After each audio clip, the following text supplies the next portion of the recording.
በየቀኑ የምንሰማው የጦርነት ነጋሪት፣ የፖለቲካ ትርምት እና የዓለምን ውጥረት ነው። ነገር ግን ከዚህ ሁሉ ሁከት ርቃ ሰላምን መታጠቂያ፣ ደህንነትን መጋረጃ፣ ሰብአዊነትን ደግሞ መለያው ያደረገች አንዲት ስውር የሰላም ሀገር አለች። ለመሆኑ ይህች ሀገር ማን ናት?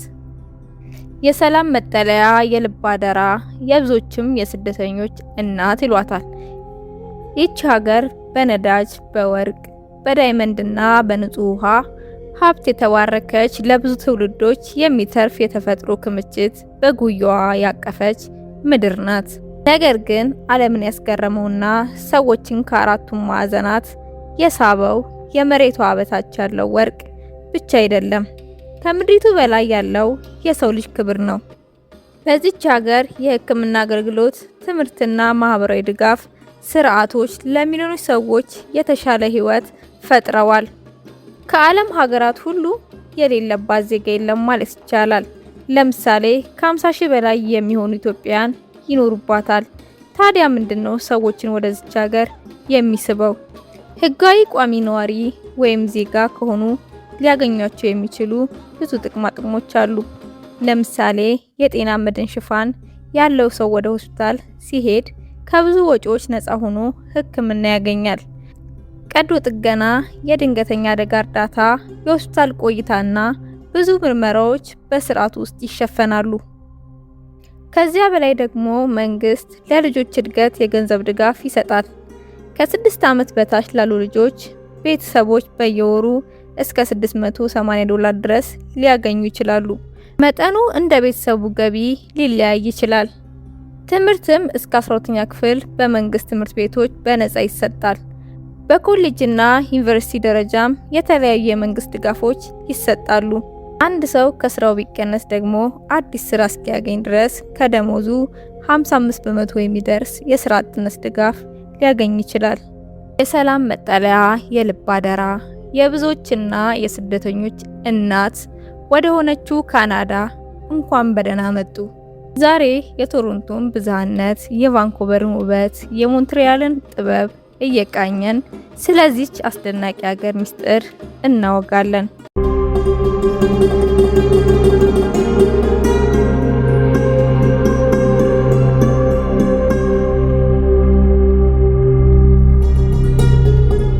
ካናዳ ከሩሲያ ቀጥሎ የዓለማችን ሁለተኛዋ ትልቅ ሀገር ናት።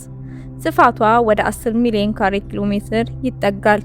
ለምሳሌ ስፋቷ ሲሰላ ኢትዮጵያን በ9 እጥፍ ትበልጣለች። በስፋቷ ምክንያት 6 የተለያዩ የሰዓት ክልሎችን ትከተላለች። ይህን ያህል ሰፊ ሀገር ብትሆንም ህዝቧ 41 ሚሊዮን ገደማ ብቻ ነው። ከዚህም ከ90% የሚሆኑት የአሜሪካ ድንበር አቅራቢያ ይኖራሉ። ካናዳ የተፈጥሮ ሀብት እጅግ የታደለች ሀገር ናት። ከ170 ሚሊዮን በርሜል በላይ የተረጋገጠ የነዳጅ ክምችት አላት። በተፈጥሮ ጋዝ፣ በወርቅ፣ በዳይመንድ፣ በኒኬል፣ በአልሙኒየም እና ዩራኒየም ሀብት የዓለም ከፍተኛ ሀገራት መካከል ትገኛለች።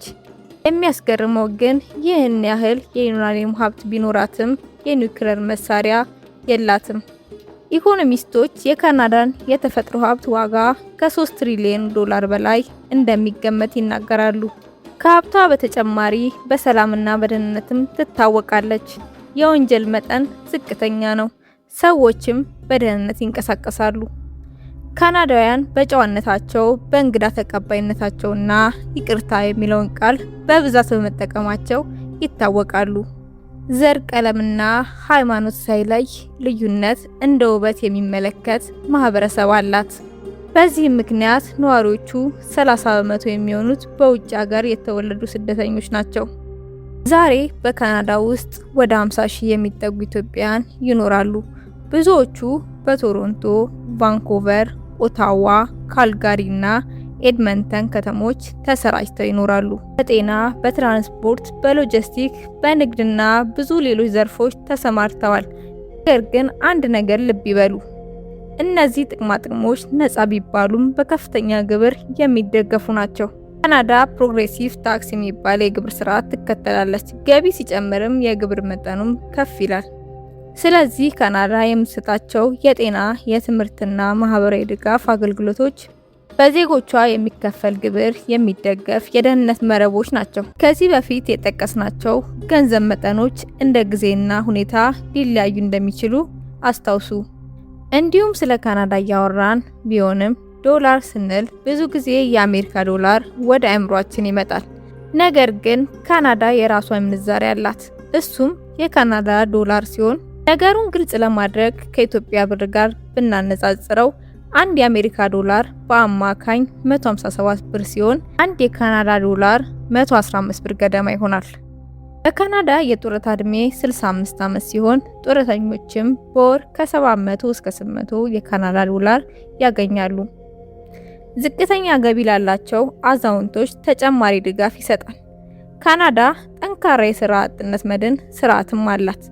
አንድ ሰው ከስራው ቢሰናበት መንግስት የደሞዙን 55 በመቶ በተወሰነ ጊዜ ይከፍለዋል። ብዙውን ጊዜ ክፍያው በሳምንት እስከ 670 የካናዳ ዶላር ሊደርስ ይችላል። ይህ ብቻ አይደለም፣ የወሊድ ፍቃድ 18 ወራት ሊቆይ ይችላል። በዚህ ጊዜ የተለያዩ ጥቅማ ጥቅሞች ይከፈላሉ።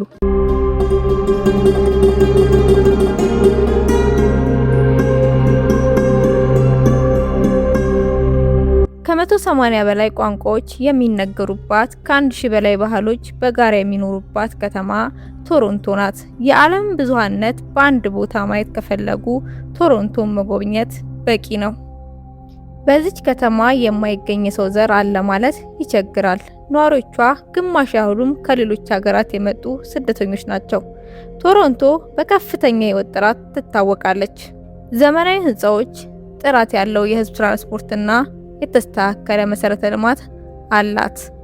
ነገር ግን ቶሮንቶ የፎቅ ህንፃዎች ስብስብ ብቻ አይደለችም። በየሰፈሩ የተፈጥሮ ፓርኮች፣ አረንጓዴ ስፍራዎች ይገኛሉ። ለትምህርትም ከመረጧት ትክክለኛ ምርጫ ነው። በዚች ከተማ የሚገኘው ዩኒቨርሲቲ ኦፍ ቶሮንቶ በዓለም ደረጃ ታዋቂ ዩኒቨርሲቲ ነው።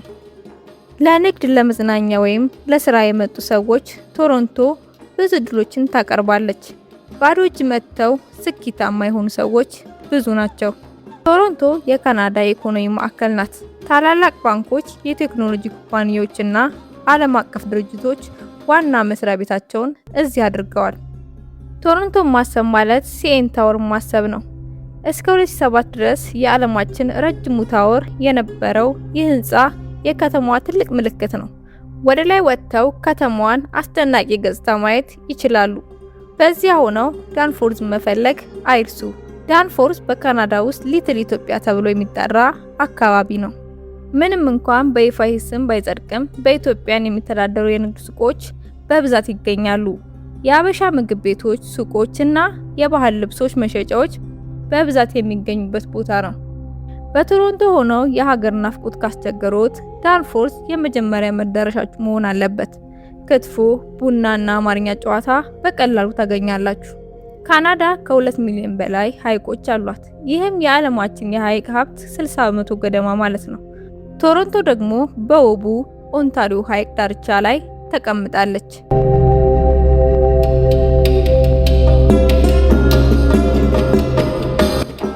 ቶሮንቶን ትተን ደግሞ ወደ ቫንኩቨር እንሂድ። የፓሲፊክ ውቅያኖስን፣ ግዙፍ ተራሮችንና ዘመናዊ ከተማዊ ኑሮን በአንድ ቦታ ያጣመረች ከተማ ናት። ቫንኩቨር በዓለም ላይ ለመኖር ከሚመረጡ ከተሞች መካከል ትጠቀሳለች።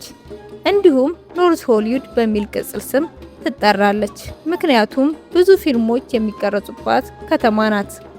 ቫንኩቨር ለብስክሌት ነጂዎች፣ ለእግረኞች እና ለተፈጥሮ ወዳዶች ልዩ ስሜት ትፈጥራለች። መጓጓዣ አማራጮቿም ብዙ ናቸው። ስካይ ትሬን፣ አውቶቡስ ወይም ሌሎች መንገዶችን መጠቀም ይችላሉ። ነገር ግን አንድ ችግር አለ፣ ውድ ናት። ከምግብ እስከ ኪራይ ድረስ የህይወት ወጪዋ ከፍተኛ ነው።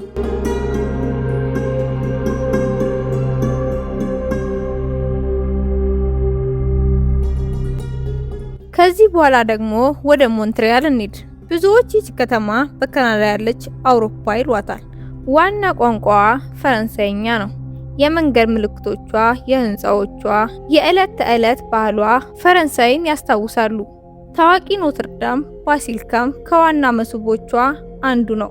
ሞንትሪያል የካናዳ ፌስቲቫሎች ዋና ከተማ ትባላለች። በየዓመቱ ውስጥ ብዙ የዓለም አቀፍ ዝግጅቶች ይካሄዳሉ። ሞንትሪያል ኢንተርናሽናል ጃዝ ፌስቲቫል እና ጃዝ ፎር ላቭ የኮሜዲ ፌስቲቫል በዓለም የታወቁ ናቸው። ሞንትሪያል እንደ ቫንኩቨር ውድ አይደለችም። በተመጣጣኝ ዋጋ ቤት ተከራይተው ምቹ ኑሮ መኖር ይችላሉ። ሆኖም ካናዳ አንድ ፈተና አላት፣ የአየር ጸባይዋ። ክረምት ሲመጣ ከባድ ቅዝቃዜ ይኖራል። በጋ ደግሞ ሙቀቷ ከፍ ሊል ይችላል።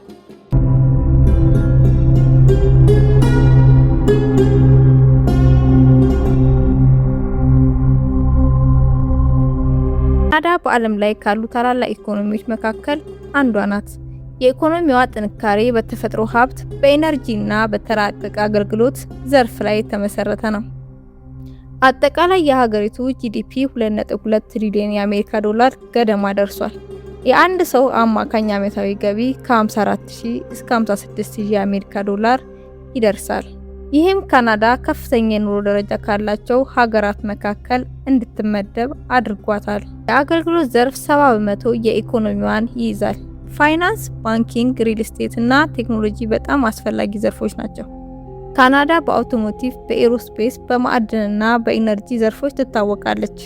ስለ ነዳጅ ከተነሳ አይምሯችን ቀጥታ የሚጋልበው ወደ መካከለኛው ምስራቅ በረሃዎች ነው። እዚያማ ምድሪቱ በነዳጅ የተባረከች፣ ሀብቱ እንደ ጎርፍ የሚፈስባት ይመስለናል። እውነታው ግን ፈገግ የሚያደርግ ሌላ አስደናቂ ምስጢር አለው።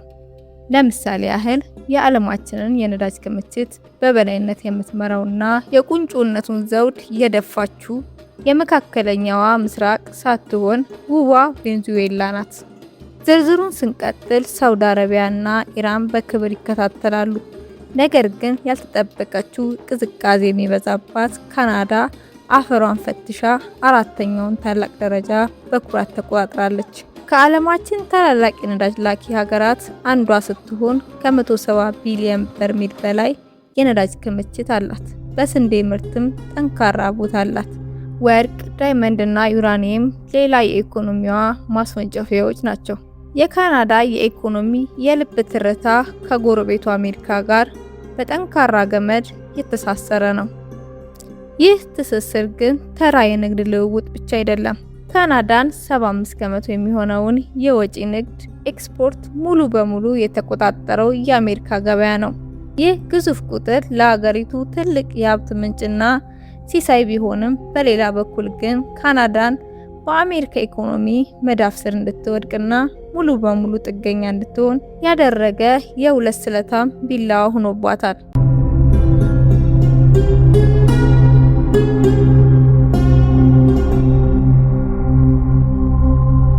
የእርስዎን ጥልቅ አስተያየት በኮሜንት ያጋሩን። ቪዲዮውን ከወደዱት ላይክ እና ሼር፣ ሰብስክራይብ በማድረግ አብረውን ይጓዙ። የዛሬው ቆይታችን እዚህ ጋር ያበቃል። ሰላም ቆዩ።